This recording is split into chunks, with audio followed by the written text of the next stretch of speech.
One of the amazing things I'm doing with implant dentistry now, and the very few people are doing this, it's cutting edge. And in fact, there are some people think that it's very renegade or very risky for me to do this. I'm able to, a patient comes in with a broken tooth and it can't be saved because it's cracked through the root, not just the top. So sometimes that's a fatal condition for a tooth and that's why patients should get crowns promptly when they have a cracked tooth, because that crack can go down the root and you can lose the whole tooth. So if you're able to, I'm able to plan the procedure where I'm able to remove that molar or that front tooth the same day that I place the implant, and then I'm able to attach a provisional or a temporary restoration onto that implant, because after you remove a tooth, what do you have? You have a hole. But what we're able to do is we customize in the office here a seal around the gum line, and we attach that to the implant, and we put the implant in at the same time that we remove the tooth. We created that custom seal. No bacteria can get in. Now, after 3 months, the bone fills in around the implant, and we are able to uncover, we unscrew or uncork the implant, like we unscrew the implant, the temporary cover that we made, and what do we find?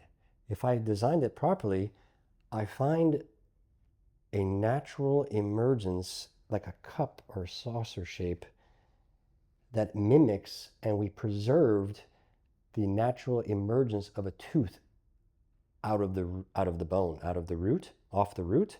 So now when I attach the tooth onto that implant, the new crown onto that implant, it looks just like a natural tooth. And the gum tissue around that implant was preserved. Traditionally,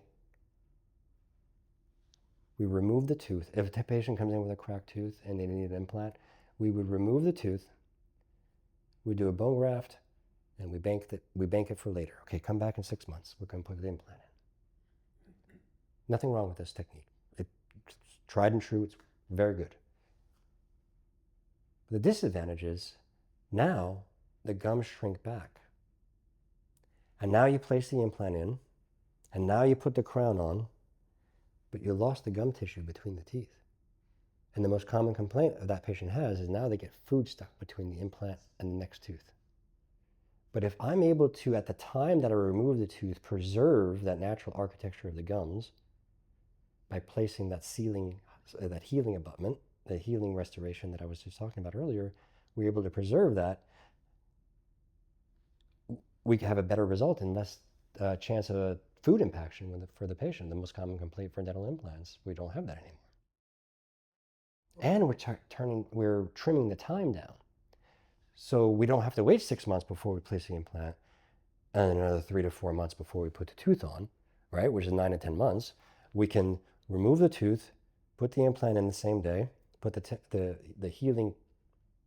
customized healing sealing abutment on, wait 3 to 4 months, build the tooth.